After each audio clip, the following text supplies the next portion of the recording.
pregunta hasta ahora? ¿Se me escucha bien? No, profe, ninguna Vale, pregunta. bien. Y sí, se le escucha bien. Bueno, el tema de la promoción. Como siempre es promoción total o parcial, ya sea que aprueben los dos parciales en primera instancia, tienen lo que se llama la promoción total, que después simplemente resta un- un coloquio bastante liviano de la asignatura para poner la nota final, y esto se resuelve antes de la mesa de examen. Entonces en la mesa de examen directamente tienen que venir y, y resta la formalidad de trasladar esa nota en una libreta, o en el acta en este caso. Y después en la promoción parcial implica aprobar la práctica, y al aprobar la práctica no tienen que rendir la práctica en el final, pero sí tienen que rendir la teoría. ¿Todos ya me conocen o alguno viene de otra facultad?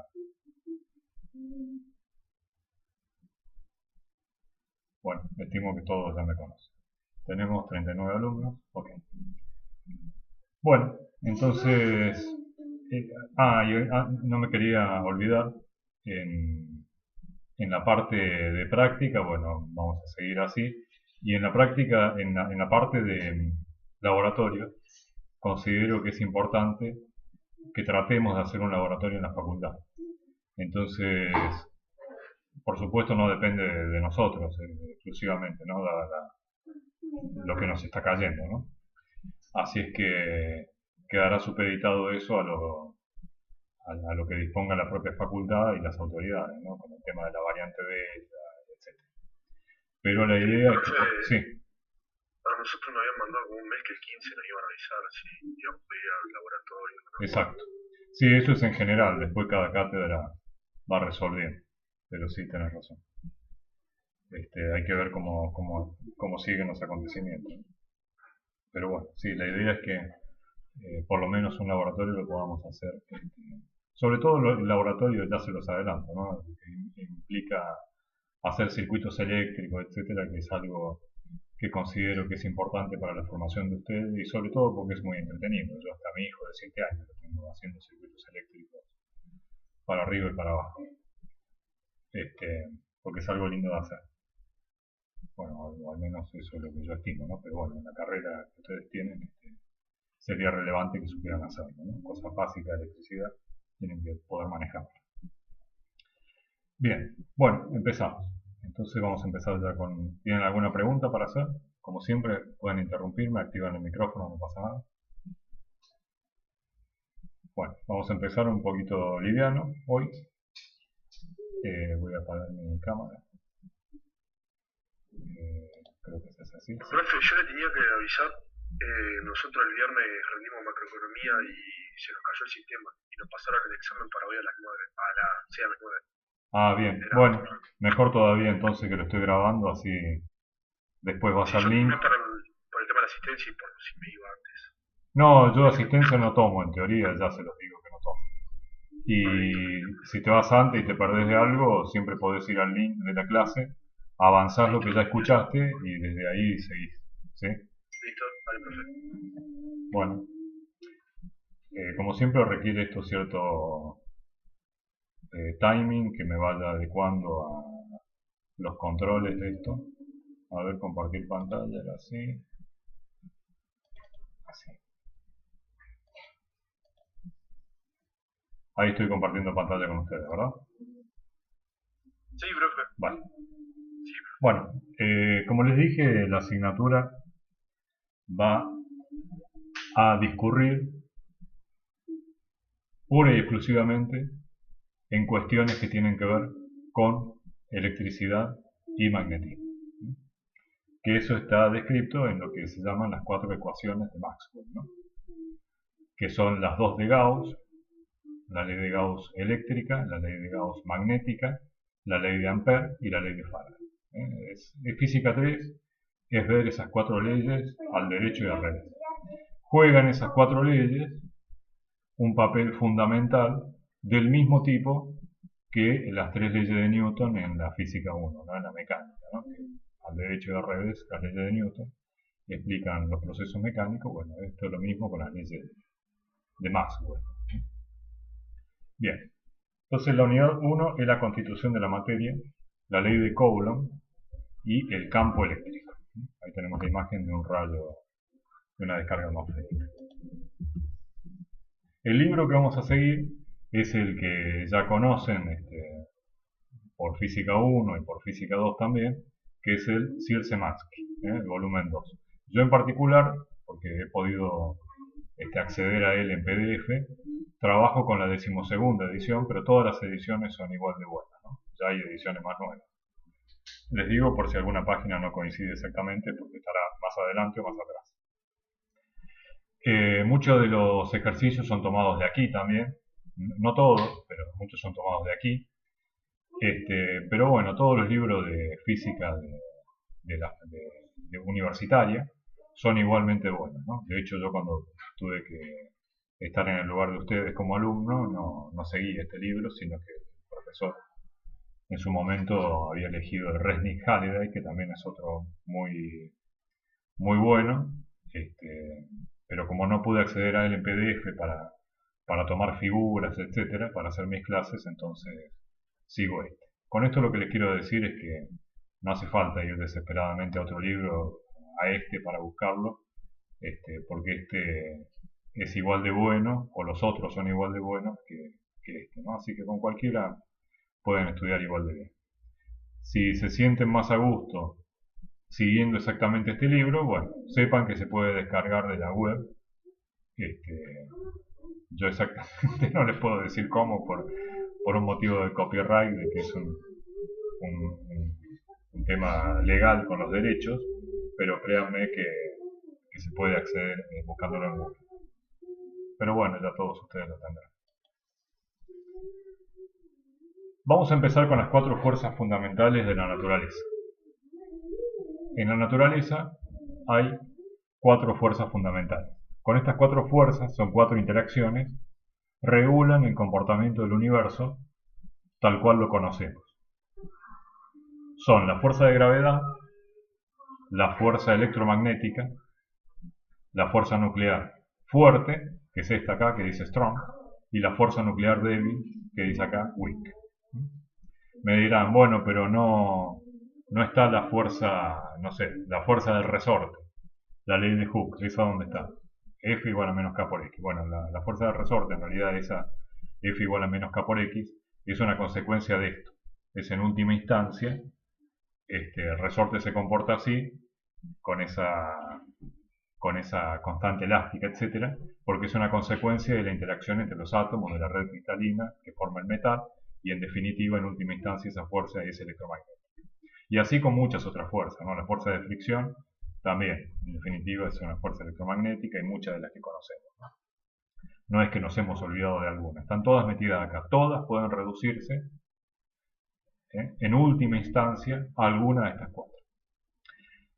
La primera que vimos, y que ya vimos en Física 1, a través de la ley de gravitación universal de Newton, ¿no? Esa que decía que la fuerza con la que dos masas se atraen, G mayúscula, multiplicado por el producto de las masas dividido el cuadrado de la distancia, ¿no?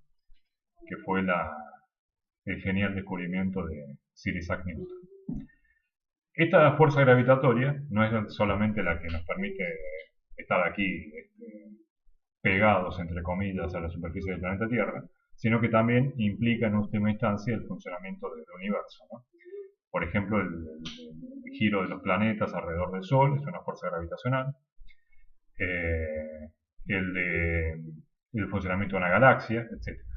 Todas estas fuerzas que están acá arriba, que son estas dos, que son la de gravedad y la electromagnética, tienen una particularidad muy importante, y es la siguiente, que son fuerzas de largo alcance, se les dice así. Fuerza de largo alcance, ¿qué significa? Que su alcance es infinito. Pero no es porque la fuerza de gravedad sea infinita a distancias grandes. De hecho, baja como el cuadrado de la distancia. ¿Sí? Baja, pero sigue existiendo. A eso se refiere. Sí, perdón, a esto me refería. Sí. Seguí jugando con los rayos. Yo no sé qué pensar. Vale, perdón. Entonces baja como 1 sobre el cuadrado de la distancia. Lo mismo pasa con la fuerza electromagnética, ¿no? La fuerza electromagnética disminuye con el cuadrado de la distancia. Vamos a ver algo parecido a la ley de gravitación universal de Newton, pero aplicado a fuerzas electromagnéticas, que se llama la ley de Coulomb, y vamos a ver que también disminuye con el cuadrado de la distancia. Disminuye, pero no se hace cero. Entonces, a medida que R aumenta, como está el cuadrado y en el denominador, va bajando, va bajando, va bajando la fuerza electromagnética, pero no se hace cero. A eso nos referimos con fuerza de largo alcance. Y de las 4 fuerzas fundamentales de la naturaleza, la gravedad y el electromagnetismo son fuerzas de largo alcance. A diferencia de las dos que están abajo, que son fuerzas que participan en el núcleo, que son la nuclear fuerte, que explica por qué está unido un núcleo, ¿no? Porque como ustedes saben, el núcleo tiene un montón de cargas positivas que están apiñadas en una zona del espacio muy pequeña. Entonces uno se puede preguntar, porque uno ya sabe, ¿no? Del instituto, del colegio secundario, que cargas del mismo signo se repelen. Entonces, ¿en qué quedamos? Se repelen y sin embargo están juntas en el núcleo. ¿Por qué? ¿No era que se repelen? Bueno, sí se repelen, pero ahí interviene una fuerza que le gana a la fuerza electromagnética, que es la fuerza nuclear fuerte, que es la que se encarga de mantener unido el núcleo a pesar de que las fuerzas, acá hay fuerzas eléctricas de repulsión que son muy intensas. Bueno, pues la fuerza nuclear es mucho más fuerte que esa fuerza de repulsión y lo mantiene unido. Y después fue necesario que intervenga otra fuerza, que es la fuerza nuclear débil, que es necesario incluirla para explicar ciertos fenómenos de desintegración radioactiva. Entonces, todas las interacciones del universo pueden reducirse a una de estas 4. Gravedad, electromagnetismo, nuclear débil, nuclear fuerte. Nos vamos a enfocar en física 3 en esta parte, en la fuerza electromagnética. Bien. Como les decía, ya se los expliqué recién. Papá, ¿para Sí. qué quieres que haga con esto? Un buggy pone ruedas grandes. Vale. Pero ya he hecho otro body que es muy extremo. Vale. Bien. Entonces, perdón. ¿qué quieres que haga con este? Ahora ven, un segundo.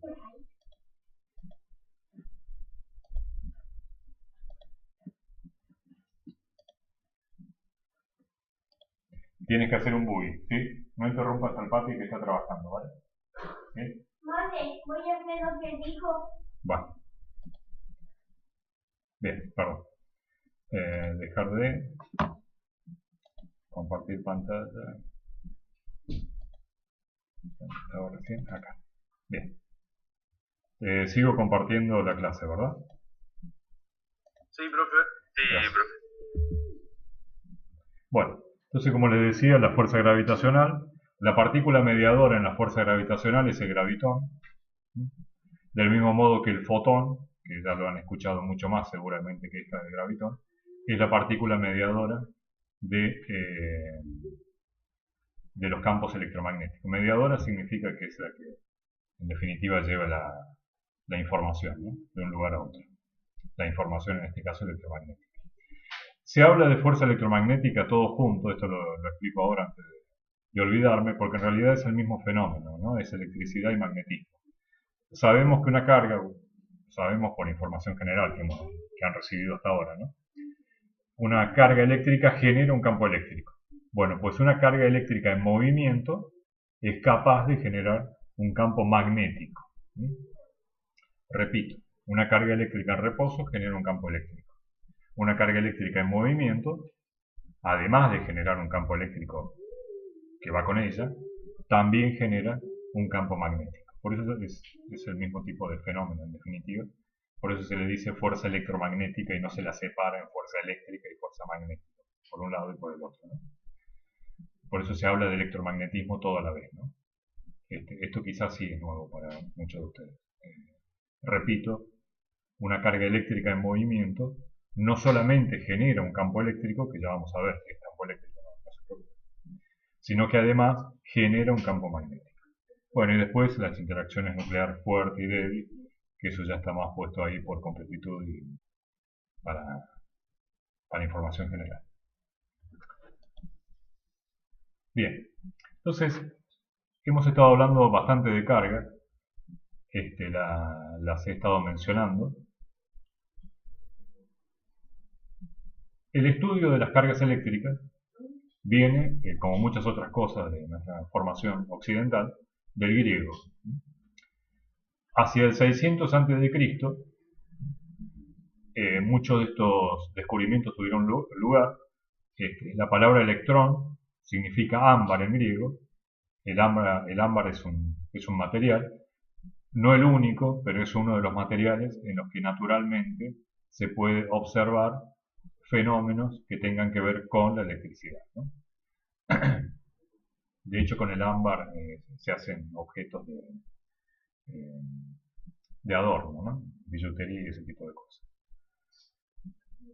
Supongamos que tenemos dos varillas de plástico como las que tenemos acá a la izquierda, ¿no? Tenemos una varilla de plástico, completamente de plástico. Hay un laboratorio sobre esto que lo vamos a hacer. Estos dos ganchitos que se ven acá, etcétera, con dos hilitos, es un material aislante, es decir, un material por el que se dificulta el pasaje de las cargas eléctricas. Si yo froto esas varillas de plástico con piel me refiero no a piel, lo que diríamos en Argentina una campera de cuero, sino piel, un abrigo de piel, ¿no? Así, peludito, como un oso de peluche, una cosa así. Se generan una serie de cargas en esa varilla, tal que si yo hago el mismo procedimiento con las dos varillas y luego intento acercar una a la otra, esa varilla intenta, en vez de pegarse a la varilla que estoy acercando, intenta alejarse. Es decir, aparece una fuerza de repulsión. Como el plástico es exactamente el mismo, la piel fue exactamente la misma, el procedimiento fue exactamente el mismo, entonces es lógico pensar que si se indujeron cargas en esta varilla de plástico, las cargas fueron exactamente iguales, de la misma naturaleza. Conclusión, tienen la misma carga las dos varillas de plástico. Y si al intentar acercar una con otra, la otra se aleja, de ahí surge la conclusión que carga del mismo signo se repele. Hasta ahora no sabemos nada del signo que tiene cada carga. Sabemos que tiene carga y que se repele. Después habrá una convención de por medio. Por otro lado, puedo hacer el siguiente experimento. Dos varillas de vidrio sólido, y un pequeño trozo de tela de seda. Froto todo exactamente igual. Como las dos varillas de vidrio son iguales, el trozo de tela de seda es exactamente el mismo, entonces se indujeron carga del mismo tipo. Si yo intento acercar una varilla de vidrio a otra varilla de vidrio, que fue igualmente frotada, todo igual, también vuelve a alejarse. Conclusión, estas cargas, que no sabemos todavía si son del mismo signo que la anterior, también se repelen. Sabemos que son del mismo signo, no sabemos si son del mismo signo que el anterior, pero sí sabemos que se van a repeler, porque el experimento así lo indica, ¿no? Esta varilla se va para la izquierda. Entonces ahora surge la conclusión natural, ¿no? ¿Qué pasaría si mezclo una varilla de vidrio frotada con una varilla de plástico frotada? La conclusión es esta que tenemos acá en la sección C. Se atraen entre sí. Entonces, ¿cuál es la conclusión que sacamos de este experimento? Que las cargas que induje en una varilla de vidrio y las cargas que induje en la otra varilla de plástico son cargas de diferente naturaleza. Arbitrariamente se les asigna un signo. Uno podría haber asignado lo del signo, es arbitrario, ¿no? Podría haber sido otra cosa. A unas se las llama positivas y a las otras se las llama negativas. Entonces, carga del mismo signo se repele. Más con más, rechaza. Menos con menos, rechaza. Más con menos, se atrae. Bueno, estas conclusiones de Franklin,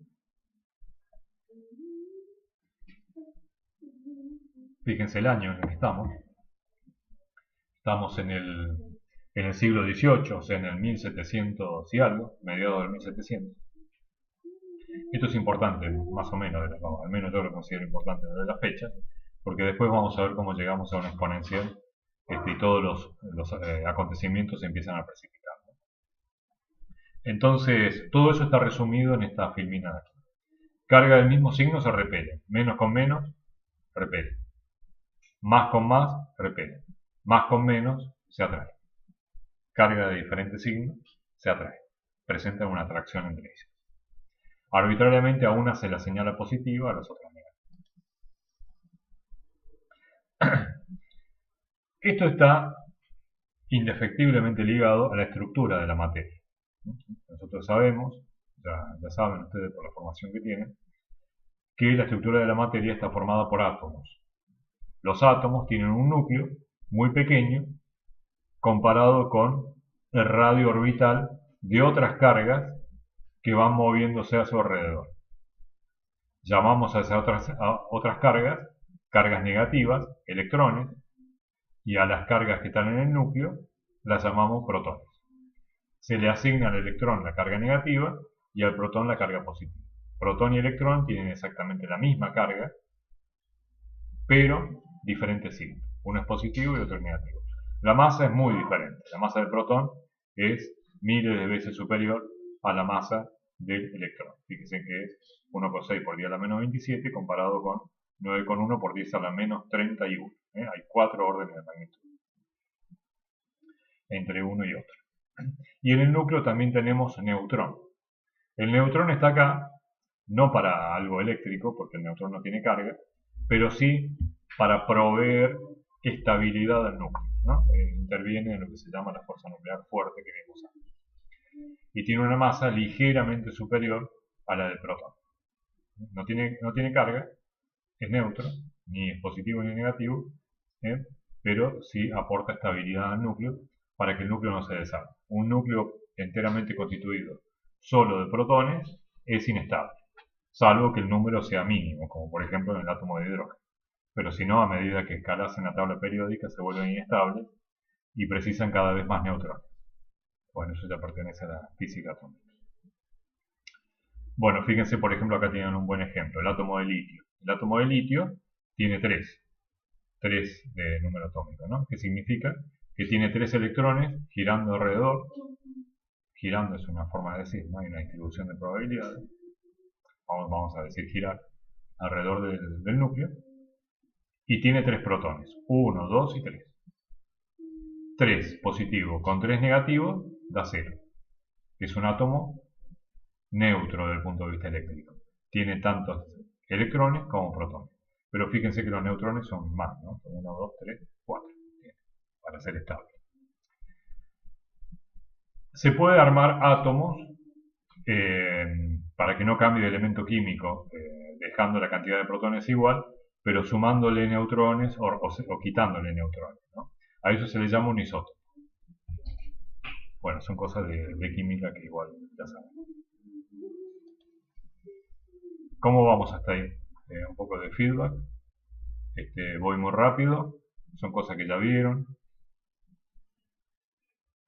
No, vamos bien. Sí, vamos a tener tiempo de complicarlo más adelante. Bien. Como les decía, uno puede agregar neutrones o quitar neutrones y el átomo va a seguir siendo el mismo. Lo que cambia es la estabilidad relativa que tiene, ¿no? A eso se le llama un isótopo. Ahora, también se le puede quitar electrones a un átomo. Sigue siendo el mismo elemento químico, o sea, si yo al litio de recién, el Li de litio, le quito un electrón, no por eso deja de ser litio, va a seguir siendo litio. Pero ahora es litio con una carga positiva en exceso. ¿Sí? Bueno, y así siguiendo, ¿no? Es un ion positivo, le puedo agregar un electrón más, entonces va a ser litio con un electrón en exceso, y entonces, bueno, eso modifica el comportamiento químico. Bien. entrando ya más dejando ya lo que es la naturaleza y bueno, la formación de la materia, ¿no? Que no es realmente el centro de la discusión en esta asignatura que vamos a ver, y ya entrando más en el tema de la electricidad y el magnetismo, que sí es lo que vamos a tratar. Primero vamos a ver cuestiones relacionadas con la electrostática. La electrostática, como su nombre lo indica, electro y estática. Electro, electricidad, carga, y estática, que está en reposo, ¿no? Está en equilibrio. Entonces, electrostática es sobre todo tratar cómo se comportan las cargas, sobre todo en reposo. Para hacerlo simple, vamos a decir que es en reposo. Primer principio de la electrostática, que tiene que ver con el sentido, no solamente con el sentido común, sino con la observación, con el hecho empírico, con la observación de los fenómenos naturales, observar cientos, miles de ellos y llegar siempre a la misma conclusión.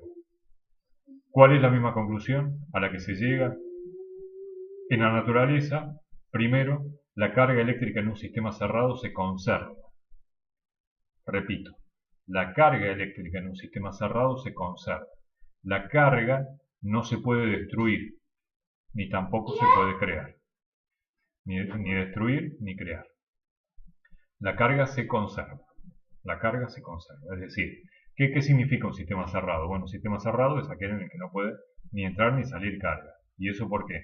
Bueno, porque necesito tener en cuenta qué fue lo que comenzó en el sistema y qué fue lo que terminó. Si yo permito que la carga entre y salga, entonces difícilmente voy a poder establecer un principio de conservación de nada, ¿no? Porque si las cosas se me están escapando por un lado de la frontera, entonces no hay nada que se pueda conservar. Entonces, yo primero defino un sistema cerrado. Un sistema cerrado puede ser, a lo mejor, un cuerpo conductor. Bueno, en ese cuerpo conductor, la carga permanece constante, se conserva, ¿no? No se puede crear la carga. Y el segundo principio de la electrostática indica que la carga está cuantizada. Cuantizada significa que se mueven cuantos, que son discretos. Es decir, que no es infinitamente divisible.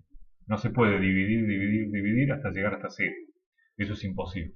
Hay una unidad mínima de carga eléctrica que es el cuanto de carga eléctrica, el quantum de carga eléctrica, que es la carga del electrón o la del protón, dependiendo si estoy contando cargas negativas o positivas. Esa es la mínima carga posible. Y creo que lo había puesto aquí.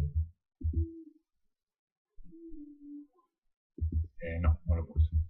Bueno, después lo vamos a ver cuando veamos los Coulomb. Es un valor en Coulomb, vamos a ver después que la carga se mide en Coulomb, tiene un valor pequeñito, pero ese es el mínimo valor posible. Entonces, resumiendo, principio de la electrostática, la carga se conserva, no se puede crear de la nada, no se puede destruir de la nada, se puede mover de un lado al otro, sí, podés ingresar a un lado con carga, podés salir del otro lado con carga, pero no la podés crear. Dicho de otro modo, si el universo es nuestro sistema cerrado, todo el universo es nuestro sistema cerrado, la carga del universo, la carga total, positiva y negativa, es la misma. Es un número fijo, que desconocemos, pero fijo. Y en segundo lugar, la carga está cuantizada. Cuantizada significa que solamente puede aumentar en puntitos discretos, es decir, son como bloquecitos, ¿no? Esos pequeños bloques es la unidad de carga fundamental, que para positiva es la del protón y para negativa es la del electrón, que es la misma, solo cambia el signo. Los materiales que vamos a ver son de tres tipos. Vamos a tratar con tres tipos. Sobre todo con dos en física 3, ¿no? Después, aquel que tenga necesidad de verlo seguramente va a tener que ver algo de semiconductores. Básicamente los materiales se pueden dividir en estas tres categorías: conductor, aislante o semiconductor. Conductor, como la palabra lo indica, es que conduce la corriente eléctrica, es decir, que tiene cierta facilidad para que la carga eléctrica por él pueda fluir. El aislante, todo lo contrario, es decir, es un mal conductor. Un aislante es un mal conductor, es decir, es un material que tiene la la incapacidad, por así decirlo, de permitir que pasen por él cargas eléctricas. Sería como un camino muy roto para la carga. El conductor sería como una autopista. Y el semiconductor, bajo ciertas condiciones, se puede comportar de una forma o de la otra. Se puede comportar tanto como conductor o como aislante. Ejemplo de conductores lo tenemos en los metales preciosos, todos son excelentes conductores. El oro, la plata, el platino, son estos que tenemos acá, AU, AG, PT. Los metales en general, el cobre, el hierro, el mercurio, el plomo, todos tienen una particularidad y es esta. Fíjense cómo voy desde adentro hacia afuera, tengo capas cerradas de electrones. Las capas cerradas de electrones son la máxima estabilidad posible, ¿no?, del átomo. Y de repente tengo un electrón pequeñito por aquí que está girando solitario y no es estable para nada. Porque le faltan un montón de electrones más para hacer una capa cerrada. Entonces que no tiene ningún tipo de estabilidad ligada al átomo, es el que más fácilmente puede prestarse para la conducción. Todos los metales buenos conductores tienen esta propiedad, y la explicación es esta que les acabo de dar, ¿no? Es que este electrón está débilmente ligado al átomo, porque le falta muchísimo todavía para cerrar, muchos compañeros más, ¿no?, muchos electrones compañeros más para cerrar. Entonces, como está tan débilmente ligado, con muy poca energía lo podés mover y lo podés sacar de ahí para conducir electricidad. Esos son los conductores. Los aislantes, al contrario, siguiendo este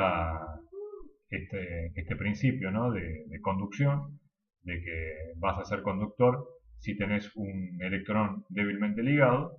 Al contrario, si no tenés electrones débilmente ligados, sino que todos están formando una coraza perfectamente cerrada y muy estable, como por ejemplo acá, este número se ve bastante, ¿no?, en física atómica, que es el 8, 1, 2, 3, 4, 5, 6, 7, 8, fíjense, el círculo exterior tiene 8 electrones. Esto es una configuración muy muy estable. Significa que si yo acá un electrón de esto lo quiero quitar para que conduzca corriente eléctrica, la cantidad de energía que le tengo que proveer a esto es fenomenal. Entonces, para los casos prácticos, se comporta en definitiva como un aislante, porque no tengo un electrón débilmente ligado que yo pueda quitar para conducir electricidad. Entonces, todos los átomos, por ejemplo los gases nobles, todos tienen capas cerradas de electrones, últimas capas cerradas sería la definición más precisa, ¿no? Todos los gases nobles son muy malos conductores, buenos aislantes, ¿no?, en definitiva. Bueno, los semiconductores, siguiendo con esto, ¿no?, si uno es poco, o sea, si uno es bueno para conducir y 8 es malo, entonces como no puede ser de otra manera, está en el 4, ¿no? Fíjense que son 1, 2, 3 y 4. Entonces, ni una cosa ni la otra. En determinadas circunstancias puede comportarse como aislante y en determinadas circunstancias se puede comportar como conductor. En este caso estamos viendo la configuración de última capa, sobre todo, que son el negro sólido del silicio. Bien. La primera ley que vamos a ver es la ley de Coulomb. Fíjense que ya estamos en el 1806, o sea, ya ingresamos en el siglo XIX. Bien. Charles de Coulomb.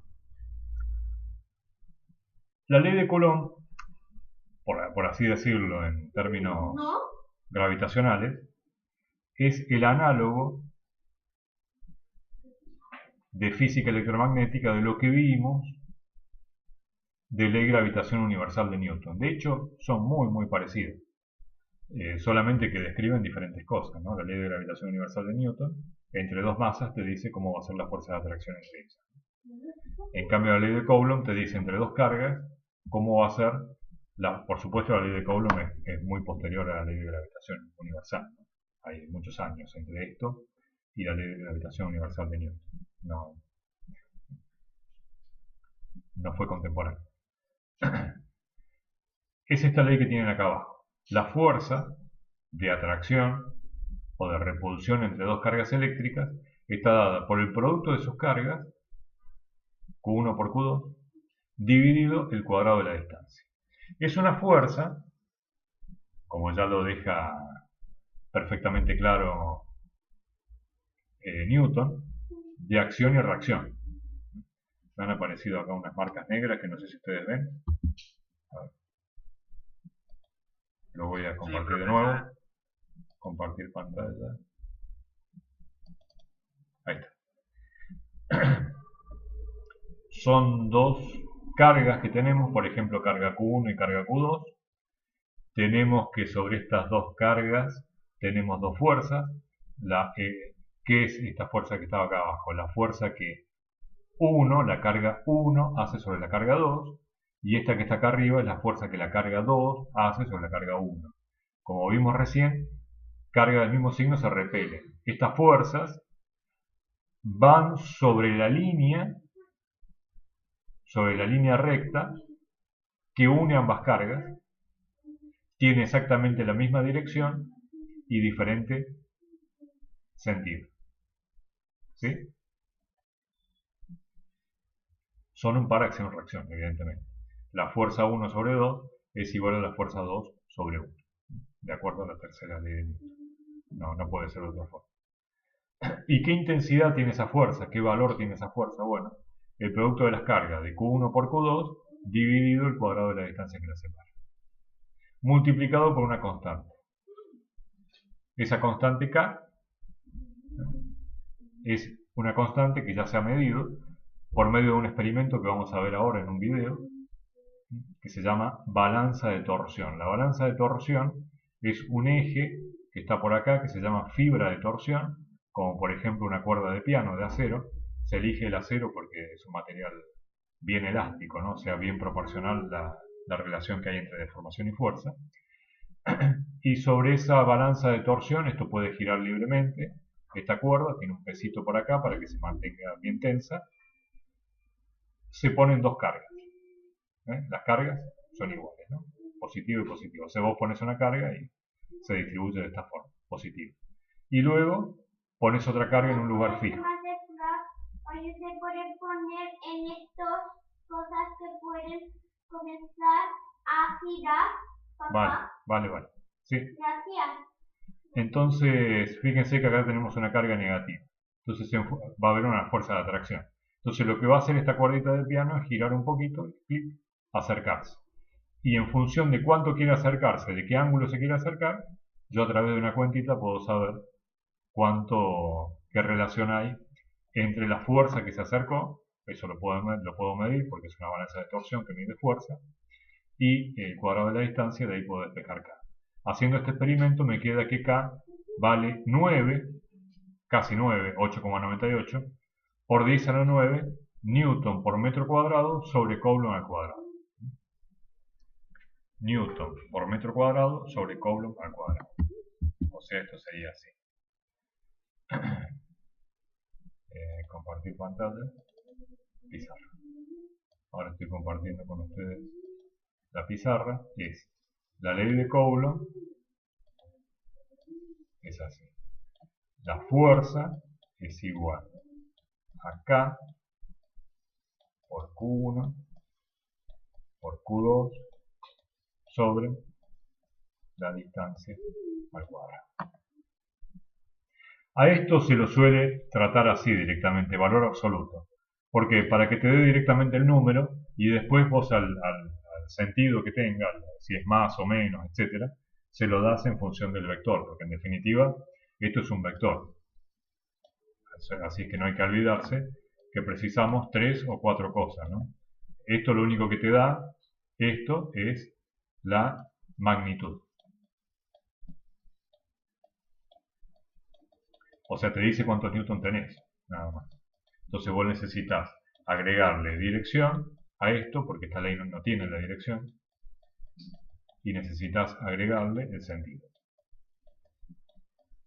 ¿Cuál es la dirección? Bueno, si una carga estaba por acá y la otra estaba por acá, entonces la dirección es siempre sobre la recta que pasa por las dos cargas.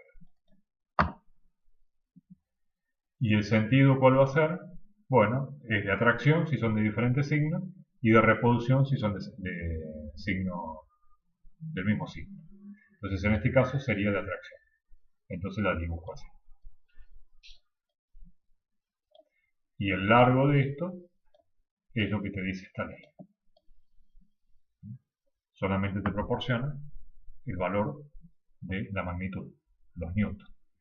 Entonces K necesitamos que sea en newtons por metro al cuadrado sobre coulomb al cuadrado. ¿Por qué? Bueno, porque después lo multiplico por coulomb. Acá ya tengo un coulomb. Acá tengo otro coulomb. La unidad de carga es el coulomb. Dividido metro al cuadrado. Metro al cuadrado con metro al cuadrado se va. Coulomb al cuadrado se va con esto. ¿Y qué me queda? Newton. ¿Y en qué se mide la fuerza? En Newton. Bien. Vamos a ver, para terminar esta primera parte, vamos a ver esto.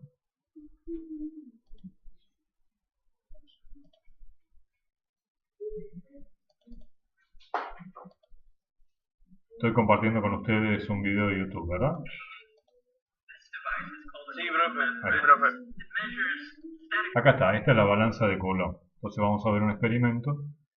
Por supuesto, si vos querés ver grandes fuerzas, necesitas grandes cargas. Entonces, trabajar con grandes cargas a veces tiene su complicación y su peligro también, ¿no? Por las descargas. Entonces, otra solución es trabajar con cargas más modestas en valor y tener un equipo de precisión que te pueda medir ligeros desplazamientos. Este láser que ven acá, esto que hay acá es un láser, te permite medir ángulos muy pequeñitos, ¿no? Así trabajas con cargas modestas en valor.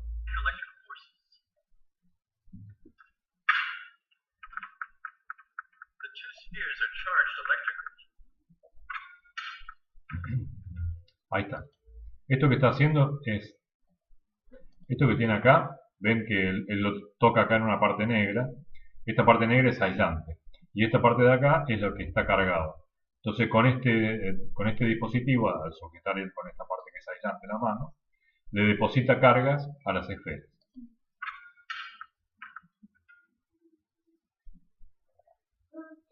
Ahí está, ya tiene carga. Lo mismo para las dos. Las dos tienen carga. Todo lo demás es aislante, entonces esa carga ya no se va.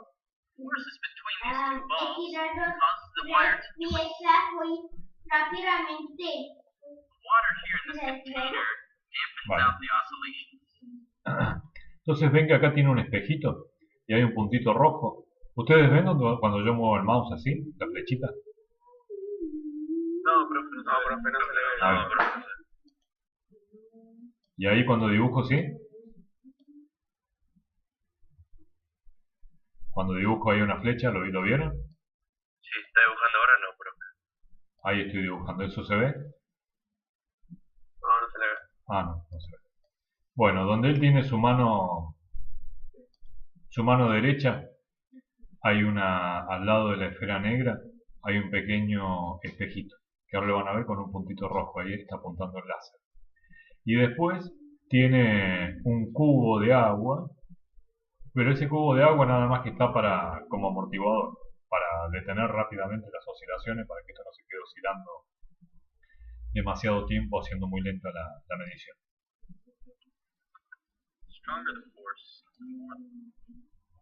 Voy a subir el volumen.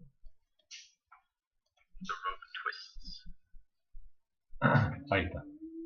Entonces dice, a medida que más fuerte es la fuerza, mucho más se tuerce el hilo de la balanza de torsión, ¿no?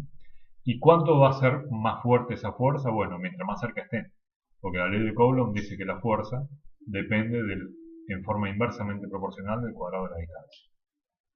Mientras más cerca estén, más grande va a ser esa fuerza. Ahí están bien cerquita. No se pueden tocar, evidentemente, porque si no, compartirían carga. Fíjense. Ahí está el puntito rojo, el láser.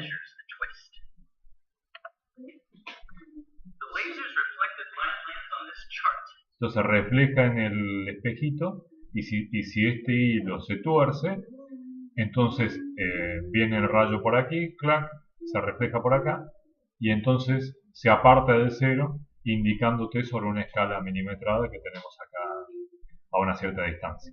Mientras más lejos esté, mejor es, ¿no? La escala milimetrada porque mayor es el arco que describe. The chart measures how much twisting is going on.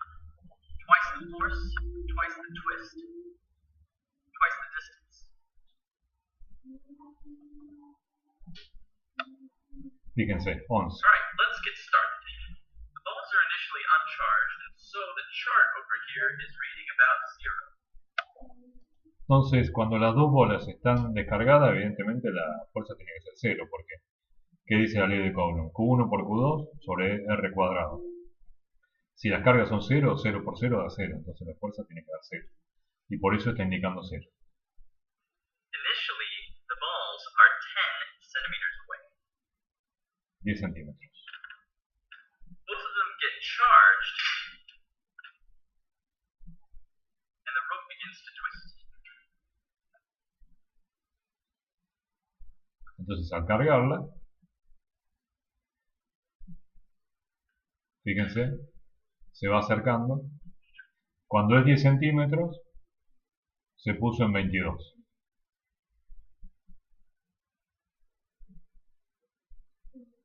Now, to what distance Entonces va a hacer algo ahora que les puede parecer confuso, pero ahora se los explico. should I move the balls apart in order to measure half the original force?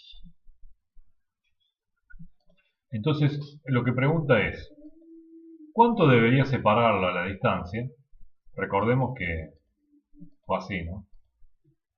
10 centímetros, cuando estaban separadas una carga de la otra, el puntito me quedó en 22. Entonces ahora la pregunta es, ¿en cuánto debo transformar estos 10 centímetros? ¿Cuánto debo Now, to separarlo? what distance should I move the balls apart in order to measure half the original force? Para que la fuerza baje a la mitad, para que baje a 11. Y la respuesta es que como sigue una ley cuadrada, la distancia para que la fuerza baje tiene que ser menor o mayor.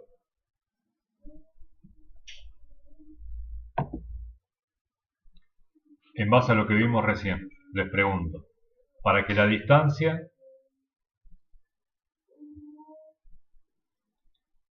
¿qué distancia tengo que moverlo para que la fuerza baje a la mitad?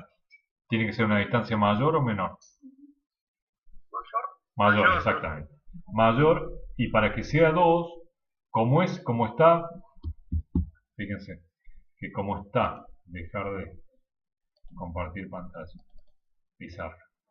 Fíjense que como está, como la ley de Coulomb es así, es K por Q1 por Q2 sobre R al cuadrado. Como yo quiero que esto se divida a la mitad, porque eso es lo que quiere, entonces esto también se divide a la mitad, 2. Y este 2 lo puedo meter acá, y me quedaría K por Q1 por Q2 sobre, ¿y qué tengo que meter acá? Raíz de 2. ¿Por qué? Para que una vez que elevado al cuadrado me quede de nuevo este 2 que está acá. Entonces, en definitiva, si con 10 centímetros conseguí lo de recién, conseguí F,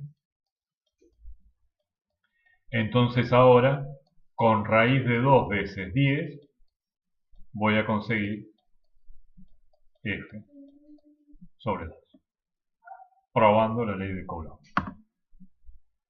Entonces volvemos.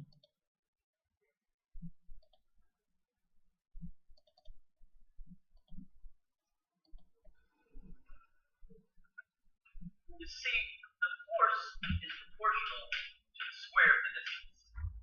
This means that the original force was proportional to 1 over 10 squared, or 100.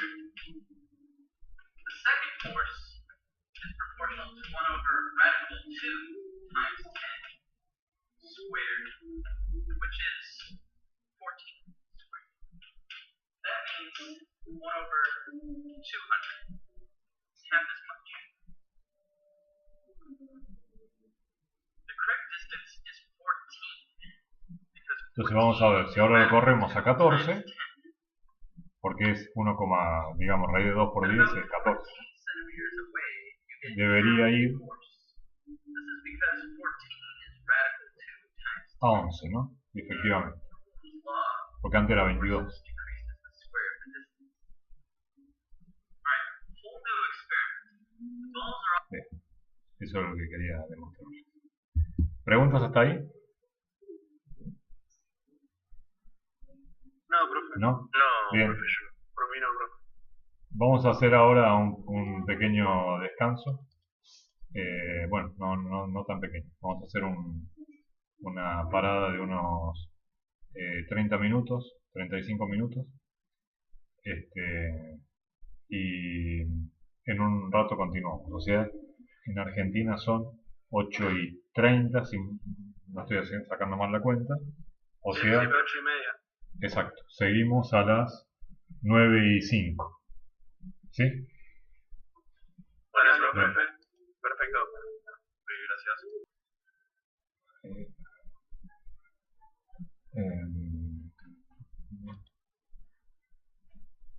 Compartir pantalla.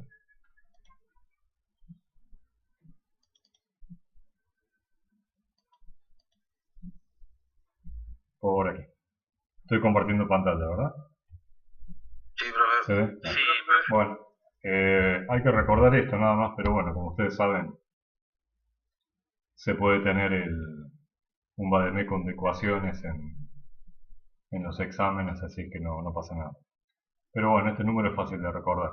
Es 9 por 10 a la 9 newton por metro cuadrado sobre coulomb al cuadrado. Vamos a ver que el coulomb como unidad de carga es una unidad bastante grande. Entonces, en general va a ser común trabajar con cargas que sean submúltiples, como el milicoulomb. Mira más video, mira más el YouTube. Vale. Vamos a... En general, la ley de Coulomb suele expresarse de esta forma que vemos aquí, como 1 sobre 4 pi epsilon 0 por el valor de las cargas sobre la distancia al cuadrado. Entonces, ¿qué diferencia hay con lo que vimos recién? Con K por el producto de las cargas sobre la distancia al cuadrado.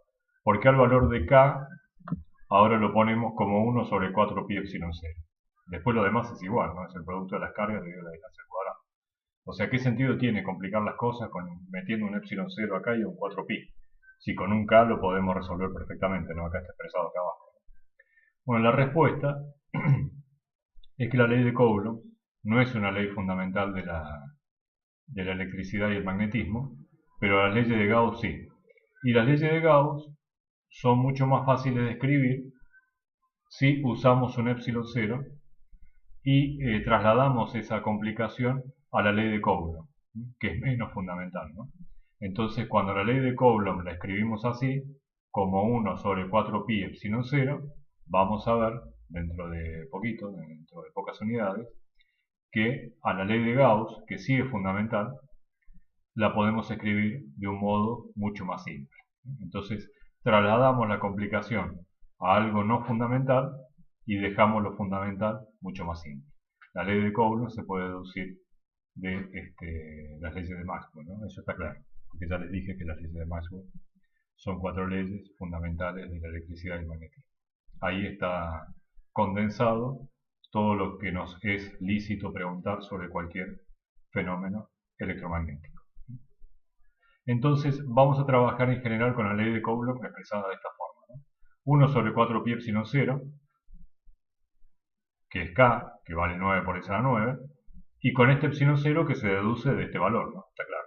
Este epsilon 0 tiene un nombre en particular que tenemos que recordar, que se llama la permitividad del vacío. Este 0 hace referencia al vacío. Al vacío me refiero a que no hay aire, no hay nada, es el espacio vacío. El aire tiene una permitividad bastante parecida. Permitividad se llama. Permitividad. Y es una letra griega, epsilon. Bien. ¿Qué más? Bueno, después lo demás es exactamente igual. Y acá tenemos la reflexión de Monolito que dice que la ley de Coulomb es idéntica a la ley de gravitación universal de Newton. Sí, es idéntica en forma. En forma es igual, ¿no? Con esto que vale G, esto que es el producto de las masas y esto que es la distancia al cuadrado.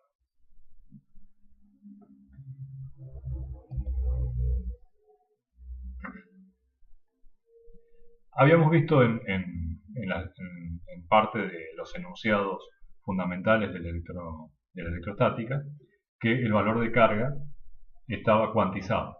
Ese valor de carga cuantizado es ese mínimo valor discreto de carga, a partir del cual ya no es posible una reducción adicional, es este valor que estamos viendo en pantalla. Es la carga eléctrica de un protón o de un electrón. En este caso, como tiene el signo positivo implícito, sería el de la carga de un protón. Y vale 1,16 por 10 a la menos 19 Coulomb. Ahí tienen el error asociado 14 en la última cifra significativa, que es el 53. Es decir, que la carga, por más continua que nos parezca, en realidad es un múltiplo entero de ese valor que estamos viendo ahí. Siempre es un número entero de eso que estamos viendo ahí. Con un número entero que puede llegar a ser un valor muy grande, pero que también, en última instancia, el mínimo valor de carga es 1. 1 que 1 es eso que está ahí. 1,6 por 10 a la menos 19 Coulomb. Vamos a ver dos ejemplos interactivos. Acá tenemos uno.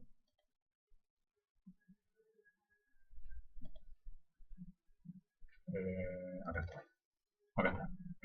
Fíjense, tenemos dos cargas. Una carga de 1 Coulomb y otra carga de menos 2 Coulomb. Yo voy sobre lo mismo una y otra vez, porque más de una vez me doy cuenta, cuando estoy corrigiendo algún examen, o cuando tomo examen directamente en el final, que si bien son cosas que parecen simples en esencia, comprender su significado en toda su dimensión a veces no resulta inmediato. Por eso he dejado estas cargas como están acá, las he seleccionado con este valor, para demostrar lo siguiente en primer lugar. Fíjense que una carga es 1 y la otra carga es menos 2, pero no por ser, la azul es menos 2, ¿no? Negativo, y la roja es más 1. No por ser diferentes las cargas, son diferentes las fuerzas.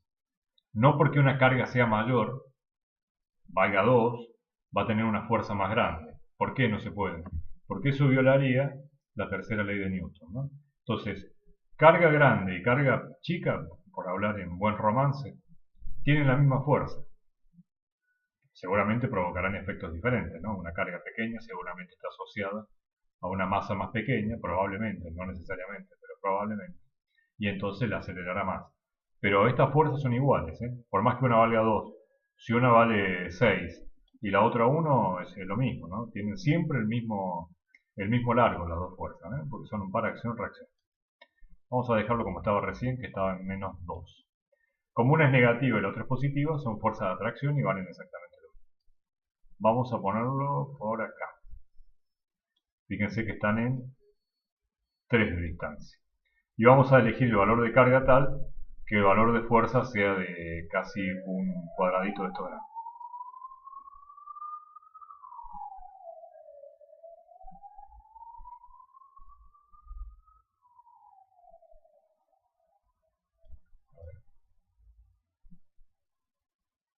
Ahí. Vamos a dejarlo ahí. Fíjense cuánto tiene de valor la fuerza en estas unidades arbitrarias que son los cuadraditos pequeñitos, ¿no? Tendría 5 por aquí, 1, 2, 3, 4, 5, 6 y casi 7. ¿Cuánto vale la fuerza F? 7 cuadraditos. 7 cuadraditos, que acá un cuadradito pequeñito puede ser, no sé, supongamos que fuera un newton, entonces sería el valor de la fuerza 7 newton, ¿no? Entre 6 y 7 newton. Cuando la distancia es de 3 cuadrados, ¿no? Supongamos que cada cuadrado grande sea 1 metro. 1 metro, 2 metros, 3. Bien, perfecto. Llevemos nota de cuánto tiene de valor la fuerza, ¿no? Dijimos 5, 6, casi 7. 6 y medio. Si de 3 lo llevamos a 4, a 5, a 6, fíjense qué pasó con la fuerza. Decreció. ¿Y decreció en qué proporción? En una proporción de 4. Fíjense que cuando estaba en 3, acá estaba en 3, acá decía el valor, ¿no? Me olvidé que acá decía 61,8. Y el radio es 3. Si yo de 3 voy a 6, tiene que pasar a ser 61,8 dividido 2 al cuadrado, que es 4.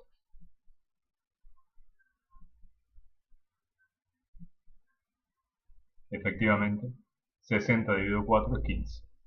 ¿Ven? Cuando la distancia se duplica, la fuerza disminuye 4 veces.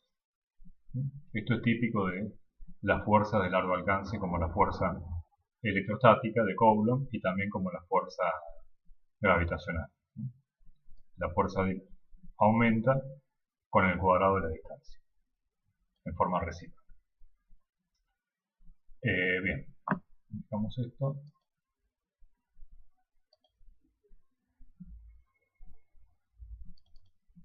Vamos por acá. Bueno, acá tienen estos links, por supuesto, ya están subidas estas clases, así que pueden bajarlas y acceder a estos links que demuestran diferentes cosas, ¿no? Todos estos links están puestos siempre con el objetivo de que los ayuden a terminar de hacer propio muchos de estos conceptos, ¿no? Que no se basan simplemente en ejercitar la memoria y recordar algo que yo les dije o algo que leyeron, sino que es un ejercicio que es constante y que es continuo, incluso para gente como yo, que nos dedicamos en cierta forma a esto, ya que los que trabajamos en fotónica trabajamos mucho con el electromagnetismo. Siempre uno no pierde la capacidad de sorpresa de darse cuenta de un detalle adicional que antes no había notado. Así que la idea de esto es que ustedes usen en su favor ese recurso pedagógico para probar diferentes cosas con la comodidad que da una simulación que se puede ejecutar en un ordenador tranquilamente. Acá tienen un ejemplo que es muy bueno, que es la comparación entre la fuerza gravitacional y la fuerza electrostática. Y es una comparación que la van a hacer en la práctica, es un ejercicio de la práctica. Son dos cargas, son masas fundamentales. Esto de alfa es un núcleo de átomo de helio. En física atómica con alfa se le llama al núcleo del átomo de helio, ¿no? Que tiene carga 2 positivo, el átomo de helio. Como sabemos en la tabla periódica está el hidrógeno, después sigue el helio, que tiene 2 protones y 2 electrones. Entonces, la pregunta es, ¿quién gana, ¿no? Si la fuerza electrostática de repulsión o la fuerza gravitacional de atracción. Bueno, van a ver que con los valores, poniendo la masa, etcétera, que la fuerza electrostática es muy superior, muy fuerte. Donde gana la fuerza gravitacional es cuando tenemos masas relevantes, ¿no? Cuando al menos una de las masas es relevante. Como por ejemplo nosotros con el planeta, que ahí gana el planeta, o el Sol con el planeta, ¿no? Donde los dos tienen una masa significativa. Hay una construcción matemática, y podría decirse que una construcción mental, que es muy importante para la comprensión de los fenómenos electromagnéticos, que es el concepto de campo. Vamos a ver que no está bueno hablar tanto de fuerza de acá para allá, sobre todo porque las fuerzas tienen un problema, y es que la fuerza siempre está pegada, y uno podría decir, bueno, ¿y por qué no describo todo lo que sucede con una fuerza? Con una fuerza. Bueno, porque siempre está pegado a los dos, o sea, depende de una carga y depende de otra carga. Entonces supongamos que hacemos la siguiente pregunta. Tengo una carga en el espacio. ¿Cómo caracterizo los fenómenos eléctricos que ocurren a su alrededor? Si siempre voy a depender de una segunda carga, y esa segunda carga va a tener un valor que puede ir cambiando, entonces la descripción va a ser siempre diferente, porque va a depender de cómo es el Q2 que estoy acercando. Entonces, para liberarme de eso, surgió el concepto de campo. El concepto de campo es mucho más extensivo, mucho más cómodo de trabajar. Vamos a ver que hay otro concepto análogo, que es el de potencial, pero primero vamos a empezar con el de campo, que es el más intuitivo, ¿no? Lo de campo tiene que ver con muchas cosas, de hecho hay campo gravitacional también. El campo que vamos a ver ahora es el campo eléctrico. Entonces tenemos dos cuerpos, A y B.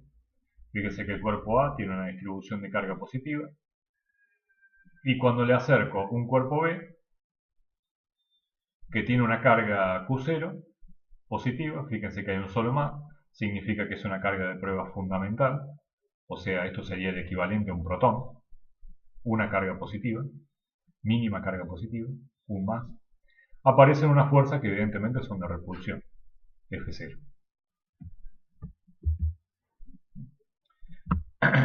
Entonces ahora yo quito el cuerpo B y pongo en el punto donde estaba antes el cuerpo B un puntito P. Entonces ahora voy a decir lo siguiente, que el cuerpo A, más allá de que haya una carga de prueba en P o no, ha modificado el espacio a su alrededor de cierta forma, de forma tal que tiene un campo asociado a su alrededor, ese cuerpo A. Ha modificado su espacio circundante con un campo que llamamos campo eléctrico, y que lo designamos con la letra E vector, E mayúscula vector, de electric field, por eso le ponemos la E, o la E de eléctrico, ¿no? Que coincidimos en el castellano que empieza con la misma letra. Es un vector el campo eléctrico. ¿Y cómo se define ese campo eléctrico?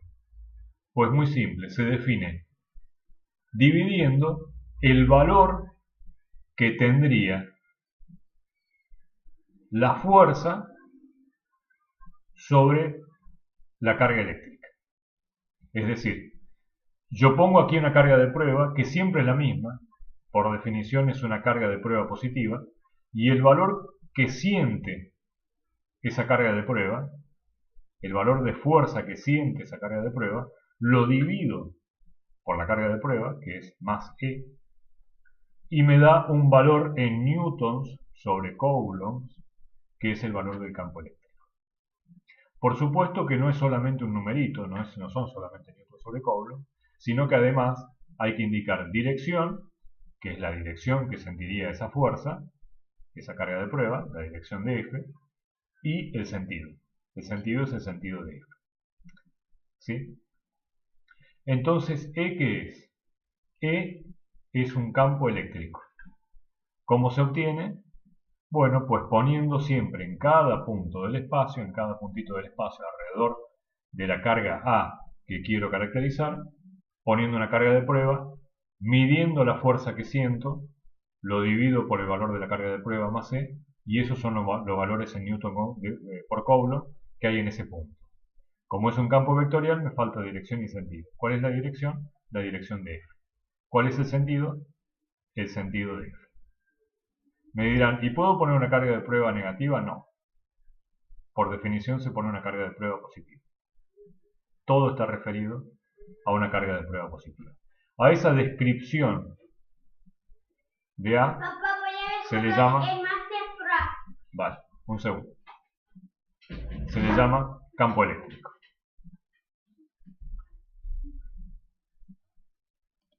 ¿Comiste el postre? ¿Sí? Vale. Sí. ¿Quieres ir al baño? Está negro porque yo me lo he terminado. ¿Quieres ir al baño? No. Vale.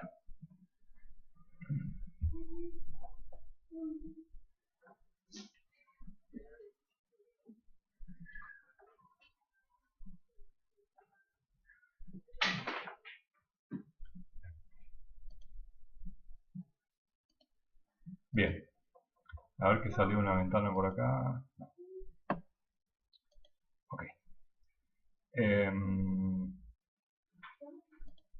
Bien. Salió una ventana por ahí. A ver.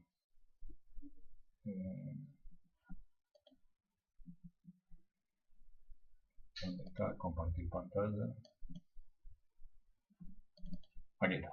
Bueno, entonces les decía, el campo eléctrico se caracteriza de esa forma.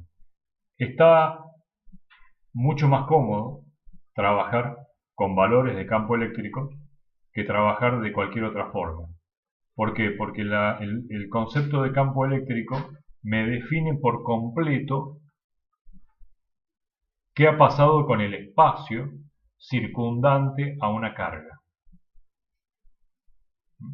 En vez de tener que estar poniendo a cada rato carguitas acá, o sea, si yo tengo una carga y pongo una carga de un coulomb, ¿qué fuerza tengo? Bueno, tengo que hacer la cuenta. Si de repente pongo otra carga que tiene 2 coulombs, ¿qué valor tiene que tener? Bueno, de nuevo es el valor de esta carga por el valor de esta otra carga. En cambio, el concepto de campo eléctrico me define de una vez y para siempre qué pasó con el espacio circundante alrededor de la carga A. Es un concepto que vamos a ir ganando con el transcurso de la asignatura, ¿no? Yo entiendo que debe ser una de las primeras veces que escuchan, o al menos así en forma matemática, el concepto de campo.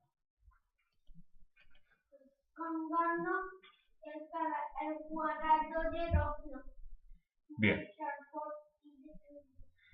Entonces la definición, ya esa fue la introducción, la definición de campo eléctrico E es poner en cada punto del espacio una carga de prueba y la fuerza que siente esa carga de prueba dividido el valor de esa carga de prueba me da unos newton por coulomb, que es el valor de la intensidad que tiene ese campo eléctrico.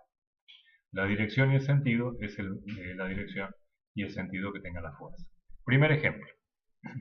Tenemos una carga Q y entonces queremos describir en este punto que tenemos a la derecha qué valor tiene el campo eléctrico E. ¿Cómo hacemos? Bueno, traemos una carguita de prueba Q0, medimos la fuerza que tiene, F0, apunta hacia afuera, bueno, el valor de E hacia dónde apunta, igual que F, misma dirección. ¿Y en qué sentido? Mismo sentido que F. ¿Y qué valor tiene E? Pues el valor de la fuerza dividido Q0, eso vale E. Por supuesto, vean que si la carga de prueba es negativa, todo esto, fíjense que en definitiva queda todo exactamente igual, ¿no? Entonces, yo por facilidad prefiero decirles que no usen carga de pruebas negativas, pero la verdad es que no, en definitiva, no cambia mucho, ¿no? Espero no confundirlos con esto, pero fíjense, miren, supongamos que la carga de prueba fuera negativa. Si es negativo, fíjense que F0 apuntaría para adentro, ¿no? Porque es una carga de atracción, ¿sí? Es una carga de atracción. Pero a su vez, el campo eléctrico es F0 sobre Q0. Y en la definición, Q0 no está entre barras de valor absoluto. Entonces, si F0 apunta para el otro lado, pero a su vez lo divido por una carga negativa, me vuelve a invertir el signo, y entonces en definitiva el E me queda abajo igual que arriba. Yo para hacerlo simple prefiero decirle que el Q0 tómenlo siempre positivo y listo. Pero no depende en definitiva de eso. Una vez que tengo la descripción del campo eléctrico, vamos a volver.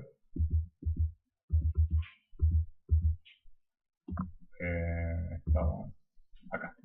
Una vez que tengo el valor del campo eléctrico, si yo quisiera averiguar la fuerza, directamente multiplico la carga por el campo eléctrico. Recuerden que el campo eléctrico está en newton sobre coulomb. Multiplicado por coulomb me queda newton. Y listo, tengo el valor de la fuerza. El primer campo eléctrico que vamos a ver es el campo eléctrico de una carga puntual.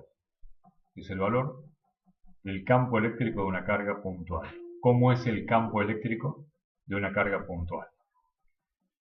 Bien, la carga puntual es más Q. No estoy diciendo con esto que Q tenga el valor de una carga discreta. No es que esto sea un protón.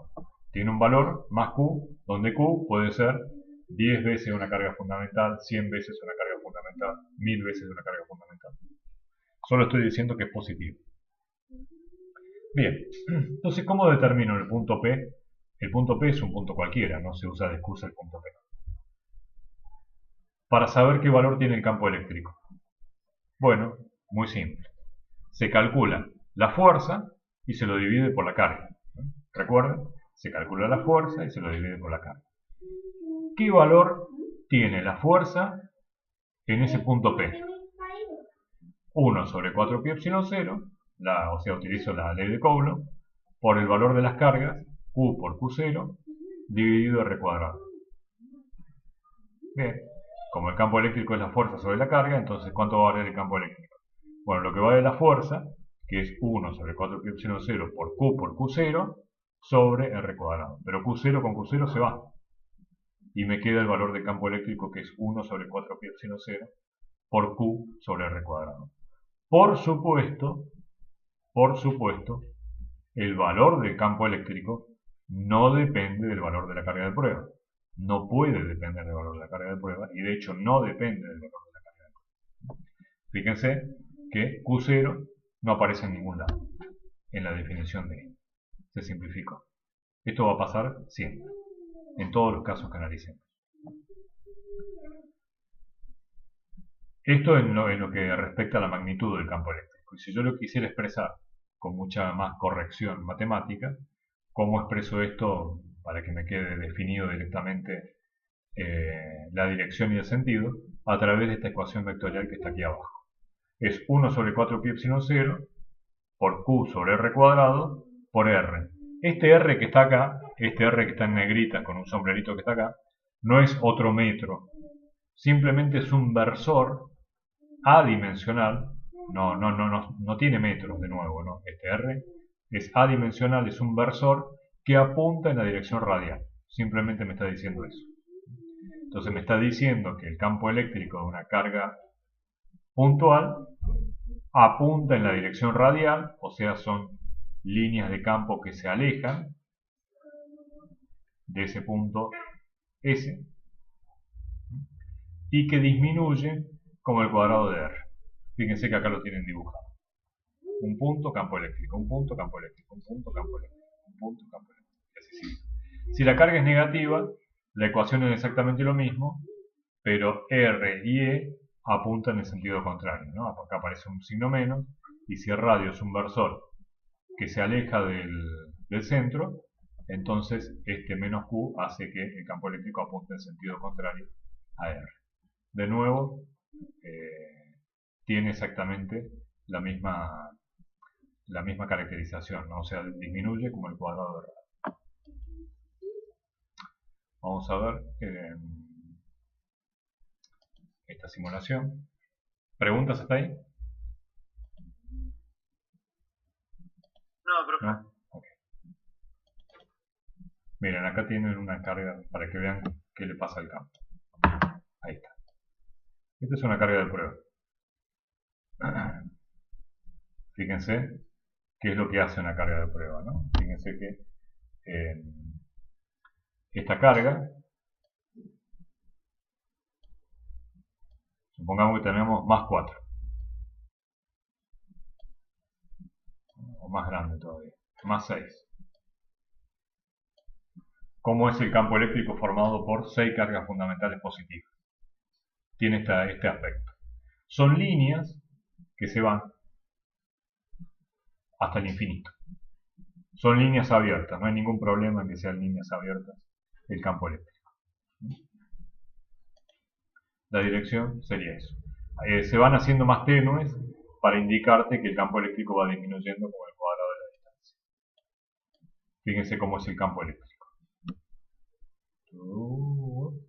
Vamos a quitarle carga para que se vea más fácil. Así. Son 2, ¿no? Y vamos a... Ahí está, ¿eh? A medida que... Fíjense que cuando yo estoy siempre en una dirección radial, la dirección no cambia. ¿Por qué? Porque el campo eléctrico siempre apunta en la dirección radial.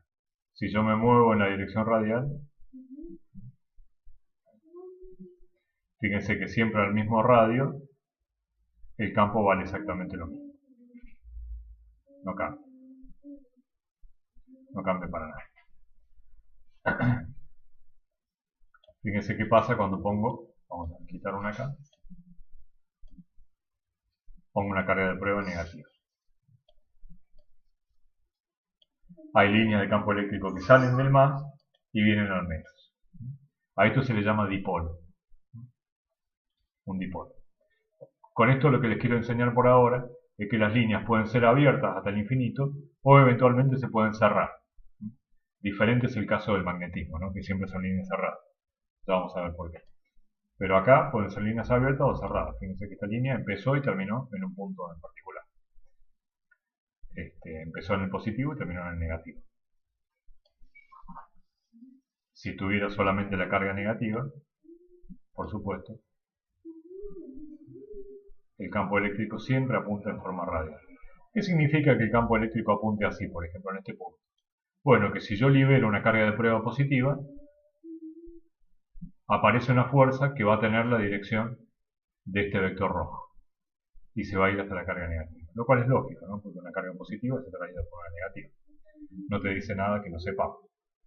Pone la información de un modo más sencillo de trabajar a posteriori, pero hasta ahora es información que manejamos.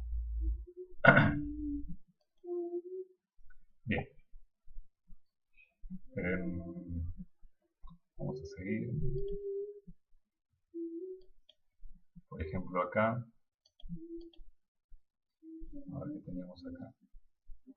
Bien. Dejar de compartir. Acá está. Bueno, esto yo lo puedo quitar si quiero. Ahí está.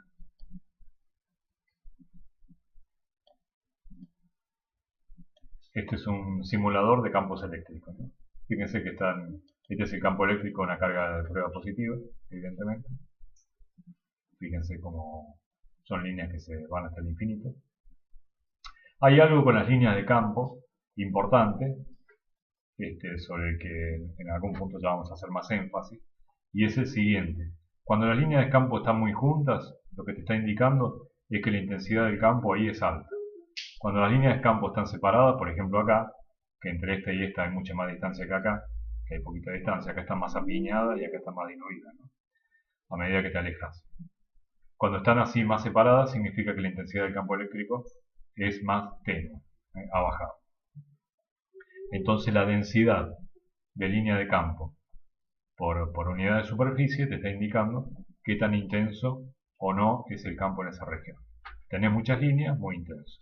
Tenés pocas líneas, mucho más débil el campo.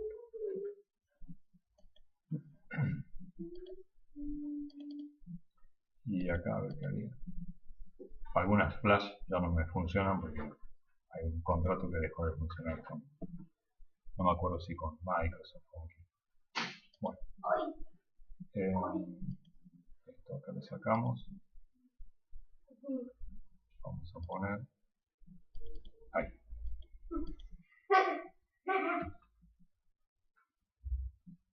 ¿Qué pasa cuando tengo dos cargas? Como ya anticipé recién, ¿no? Que les dije que era el dipolo. ¿Cómo calculo el campo eléctrico de dos cargas? ¿Cómo hago? Bueno, muy simple. Se aplica lo que se conoce como el principio de superposición. ¿Qué es el principio de superposición? Bueno, muy simple. Calculo cada campo eléctrico como si la otra carga no estuviera. Entonces pongo una carga de prueba ahí, mido la fuerza y divido la fuerza por la carga y es el valor del campo. Y luego hago lo propio con la otra, ¿no? Por ejemplo, tengo dos cargas acá, Q1 y Q2, formando algo que puede ser un dipolo, ¿no? Si Q1 y Q2 son iguales. Diferentes signos, pero igual. Bueno, entonces quito Q2, obtengo E1. Perfecto. Luego quito Q1 y obtengo E2. Listo. Entonces, ¿cuál es el campo total debido a la presencia en simultáneo de Q1 y Q2? Bueno, es la suma de E1 más E2. Ese. A eso se le llama el principio de superposición. Se calcula cada campo como si las demás contribuciones no estuvieran y luego se suman en forma lineal. El campo resultante es la suma de los campos individuales. Es esto que me está diciendo acá. Que es más difícil decirlo que hacerlo, ¿no? Es algo intuitivo. Intuitivo, pero no siempre se cumple, ¿no? Hay un principio de linealidad acá que hay que tener en claro que está implícito. Bien, el primer campo eléctrico que vamos a ver en forma concreta es el campo de un dipolo. ¿Qué es un dipolo? Bueno, son dos cargas Q exactamente iguales, separadas a una distancia, y una de un signo positivo y otra de un signo negativo. A eso se le llama dipolo eléctrico, ¿no? Di viene de 2 y polo por cada carga, ¿no?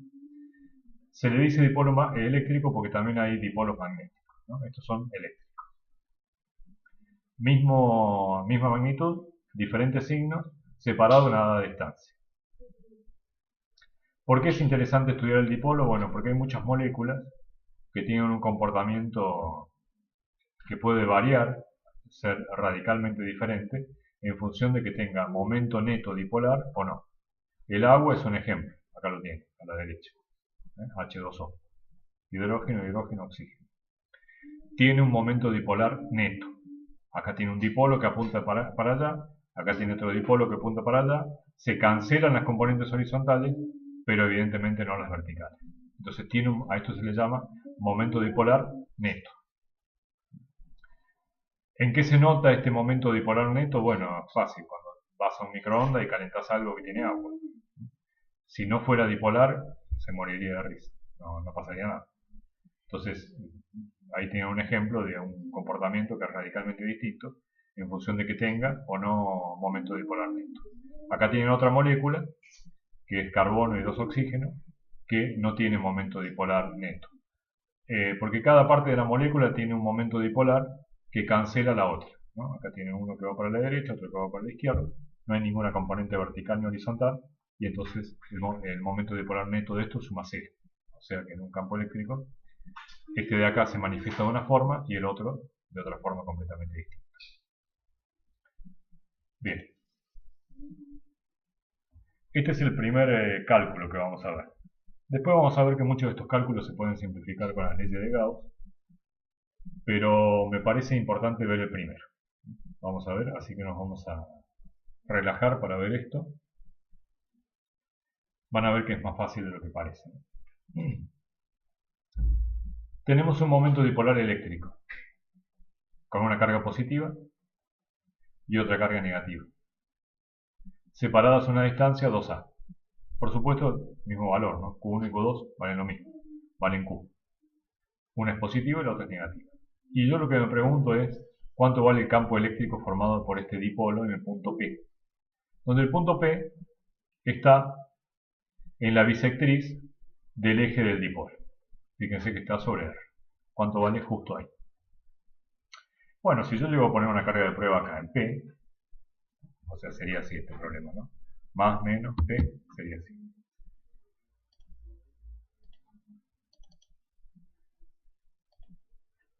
Sería así.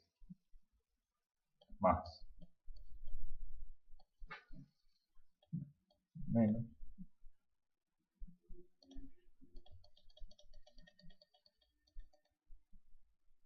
Y entonces, lo que yo quiero saber es, en este punto P, ¿cuánto vale el campo eléctrico? Bueno, fácil. Yo pongo acá una carga de prueba, que es positiva, o sea, traigo desde el infinito una carga de prueba Q0 positiva, o sea, traigo un protón, para hacerlo fácil. Hago así, lo pongo acá al protón, y mido la fuerza. Más con más da repulsión, entonces evidentemente la fuerza, acá va a aparecer una fuerza que me va a hacer así.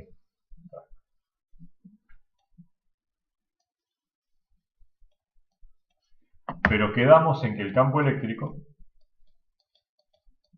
era la fuerza sobre la carga de prueba. O sea que en definitiva, si la fuerza es así, y como la carga es positiva, significa que el campo eléctrico también es así. Será más corto o más largo, pero el campo eléctrico va a apuntar como la fuerza. Y lo mismo pasa cuando traigo la carga de prueba, o sea, anulo más, dejo el menos, la carga esta del dipolo menos, traigo la misma carga de prueba Q0, lo pongo aquí, evidentemente como la carga de prueba es positiva y esto es negativo, aparece una fuerza de atracción que hace así, que quiere unirse con esta de acá, ¿no? Quiere ir hasta acá. No me quedó bien que pase por el centro.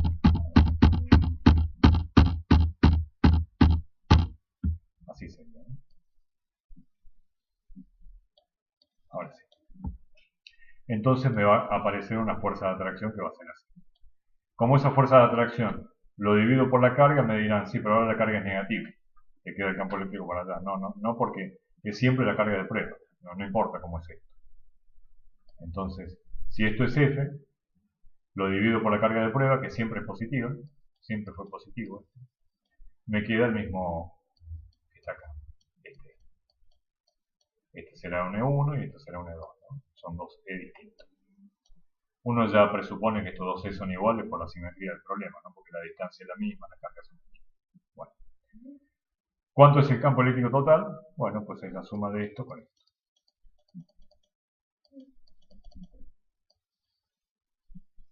Esto es. ¿Cuánto vale? Pues vale la suma vectorial de 1 más E2. Y eso es lo que vamos a ver ahora. ¿Preguntas hasta ahí? No, profe. ¿No? Ok. ¿Cómo vamos? ¿Está complejo esto? ¿O se deja entender? Sí, ahí vamos, profe. Bueno, ¿Se entiende, profe? vale. Bueno, entonces este es el único que vamos a ver así en detalle, ¿no? En la teoría después hay una herramienta que es la bendita ley de Gauss, que simplifica mucho las cosas, ¿no? Pero bueno, esto es mejor verlo así para que uno sepa cómo se hace. Entonces acá lo importante en el cálculo de los campos eléctricos es el cálculo de la fuerza, en definitiva, porque es fuerza sobre carga el campo eléctrico. Y en la fuerza lo importante, porque la carga es lo más pavo que hay, ¿no? ¿Cuánto vale Q1? Listo, ya está, se terminó el misterio. ¿Y cuánto vale Q0? Q0 vale, más E. Entonces ya está. Entonces, en definitiva, lo relevante con estos problemas es la geometría de las distancias. Es ahí donde hay que tener cuidado. Repito, como el cálculo de los campos eléctricos, en definitiva, es el cálculo de las fuerzas ahí, lo que puede dar lugar a confusiones, no es el valor de las cargas, es un simple producto, que sería Q1 por Q0 y ya está. Es difícil confundirse con eso. Entonces, donde puede surgir la confusión o donde puede venir el error es el cálculo de la distancia. ¿Por qué? Porque lo importante no es A, no es R, sino que es esta línea de puntitos que hay acá, porque es la distancia que hay entre Q1 y Q0, al punto P. Entonces, esa distancia, evidentemente, es la hipotenusa de un triángulo rectángulo cuyos catetos son A y R. Entonces, ¿cuánto vale? Esa hipotenusa vale A al cuadrado más R al cuadrado. Y por eso acá dice que el campo 1 y el campo 2 valen 1 sobre 4 pi epsilon 0 por Q sobre A cuadrado más R cuadrado.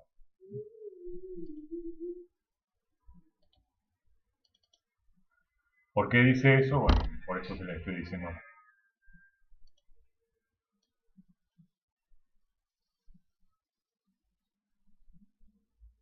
¿No?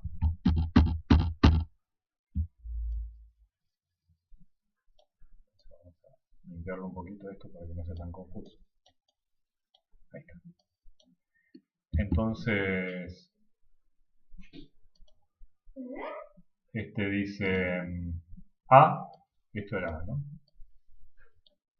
Esto era, oh, me olvidé lo que es. R, dice. A ver. Sí, R. Siguen viendo la pizarra, ¿no? Sí, profe. Entonces esto es raíz cuadrada, evidentemente, de A al cuadrado más R al cuadrado. Si ven que tengo mala caligrafía, que evidentemente la tengo, y tengo que escribir algo de nuevo, me dice.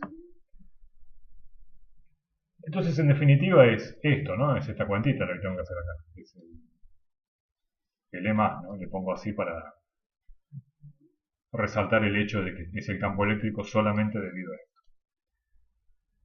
Este E más va a ser el valor de la fuerza, que es 1 sobre 4 pi epsilon 0 por el Q más, porque era el Q más, el Q menos. Q más por el Q0, dividido la distancia al cuadrado, o sea que me queda, en esta raíz se va, y me queda A al cuadrado más R al cuadrado. Y a su vez, dividido Q0. Conclusión, ¿cuánto vale Q sobre 4 pi epsilon 0 por A cuadrado más R cuadrado? Y cuando calcule el de este, va a valer exactamente lo mismo. Va a valer Q por Q0 sobre A cuadrado más R cuadrado, 4 pi epsilon 0. Va a valer lo mismo. Recuerden que esto es así, cuando calculan la fuerza. La fuerza va entre barra y valor absoluto. Bien, entonces por eso es que cuando volvemos acá, ¿ven? Dice, ¿cuánto vale 1 y E2? Bueno, vale Q sobre 4 pi epsilon 0 A cuadrado más R cuadrado. Vale eso. Entonces ahora tengo que hacer una suma vectorial.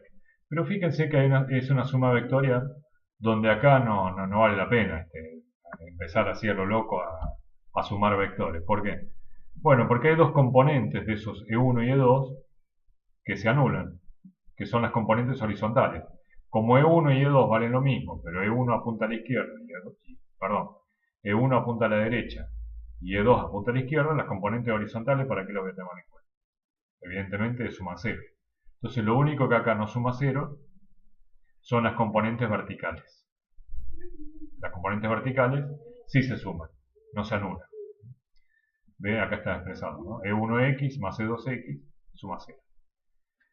Y en definitiva, lo que tengo que considerar es el producto con el coseno de θ, ¿no? Es el coseno de θ, porque este θ que está acá es este que está acá.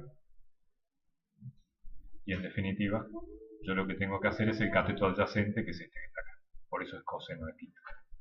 ¿Y el coseno de θ cuánto vale? Bueno, lo miro de acá, ¿no? Es el cateto adyacente, que es A, sobre la hipotenusa, que es raíz cuadrada de A cuadrado más R cuadrado. Bueno, entonces en definitiva es 2 veces el campo 1, que ya lo habíamos calculado, que es esto. 2 por 1 sobre 4 pi epsilon 0 por Q sobre A cuadrado más R cuadrado por el coseno de θ. ¿Y el coseno de θ cuánto vale? A sobre raíz cuadrada de A cuadrado más R cuadrado. Esto y esto es lo mismo, nada más que esto está elevado a la 1 y esto a la 1 medio. 1 más 1 medio me da el 3 medios, este que aparece acá.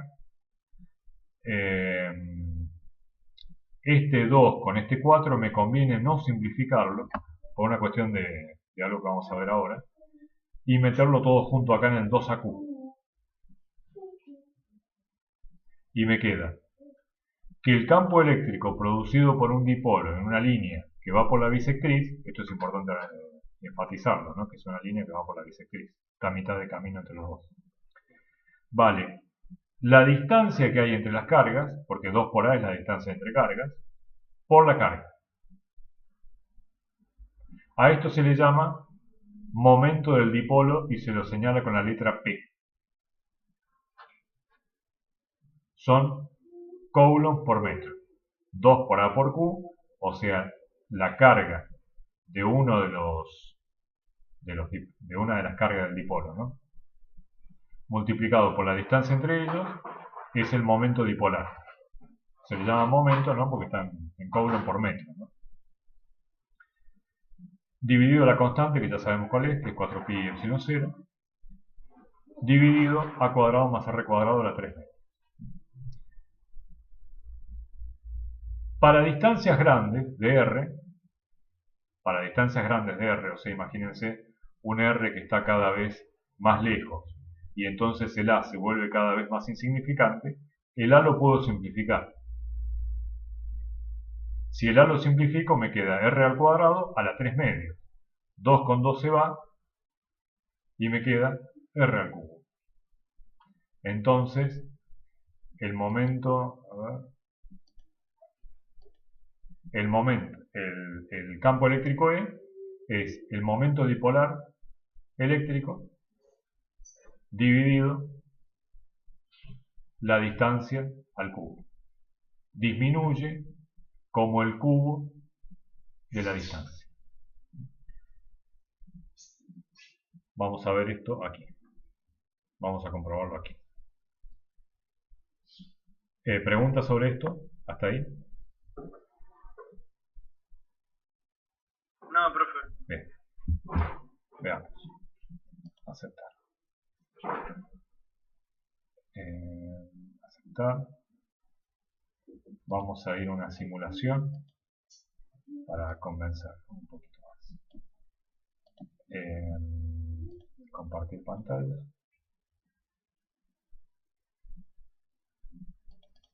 Ahí está. Estoy compartiendo la pantalla con ustedes, ¿verdad? Sí, profe. Sí, bien. Sí, profe. Vamos a generar un momento dipolar. ¿Qué necesito para generar un dipolo? Dos cargas iguales y de diferentes signos, separadas a una cierta distancia. Vamos a poner bien aquí. Vamos a poner una grilla para que me sirva de guía. Este es un dipolo. Y el sensor, acabamos de obtener que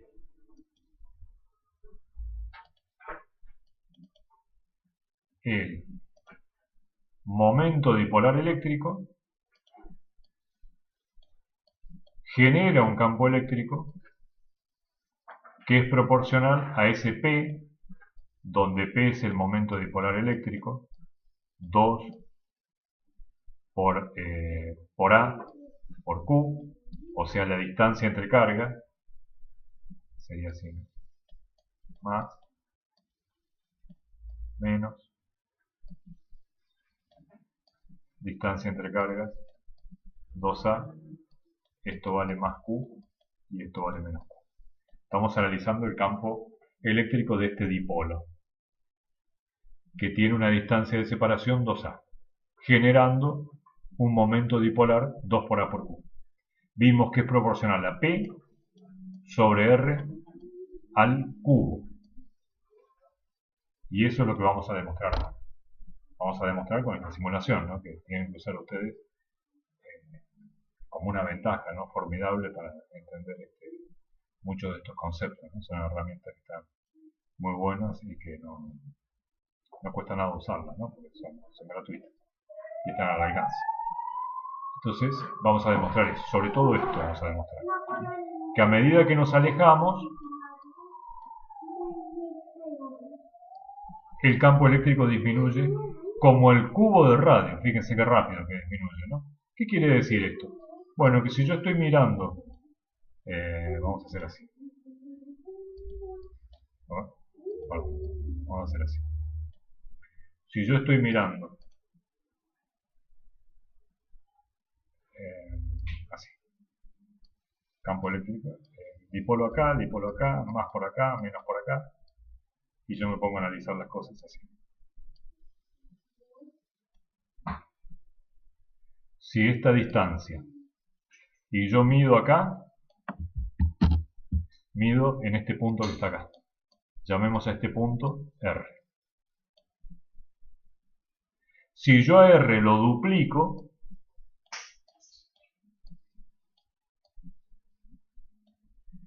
el campo, ¿cuánto decrece?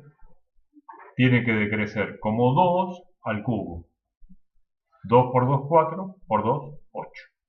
O sea que si acá vale E, acá tiene que valer E sobre 8. ¿Sí? Bueno, vamos a hacer eso. ¿Hacer eso? Sí, estoy analizando un campo eléctrico. ¿Quieres verlo?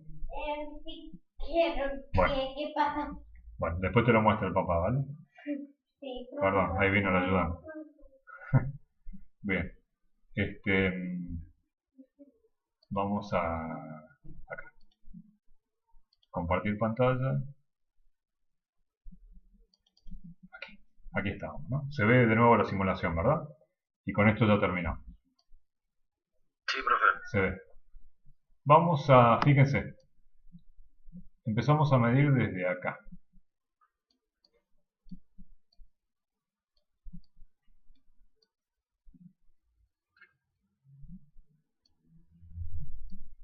de acá hasta acá,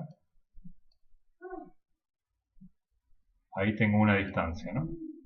Fíjense que son 149. O sea, 3 cuadraditos. Y después voy a hacerlo en 6. Y debería disminuir el campo en 8 veces. Mido aquí. Mido aquí, por ejemplo. 1, 2, 3.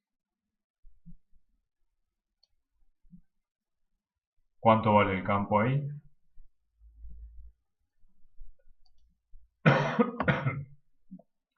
Vale un número que dice 1, no, dice 2,23. 2,23. Y entonces ahora, si lo pongo al doble, tendría que ser 2,23 dividido 8.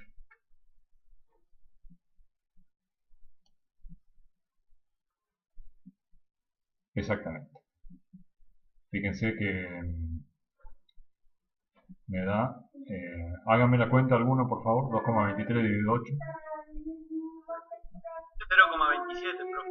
Sí, da parecido. 0,27. ¿Por qué no da igual? Porque es una aproximación que mejora a medida que nos alejamos. Fíjense, le pongo 4 y le pongo 8 y ahora tiene que dar mejor todavía. 1,1 directamente dividido 8 da 0. 0,125, profe. Claro, cada vez da mejor, ¿no? Si yo lo pongo en 5, 1, 2, 3, 4, 5, 6, 7, 8, 9, 10, 5, 6, 7, 8, 9, 10, fíjense que ahora, fíjense cómo da ahora, 0,066. claro, cada vez da mejor, ¿no? A medida que me alejo cada vez más. Bueno, creo que vimos bastantes cosas por ser hoy. ¿Tienen alguna pregunta? No, profe, de mi parte no. No, de mi parte no, profe. Bueno, repasen esto, van a tener clases prácticas, si no miré mal el cronograma con Pablo Salvático. Y bueno, quedo a disposición cualquier correo que me quieran enviar con alguna consulta. Y si no, ya nos vemos la clase que viene. En el EVA tienen el material. Y bueno, mismo esta clase para el que se tuvo que ausentar antes o por lo que sea, voy a estar subiendo el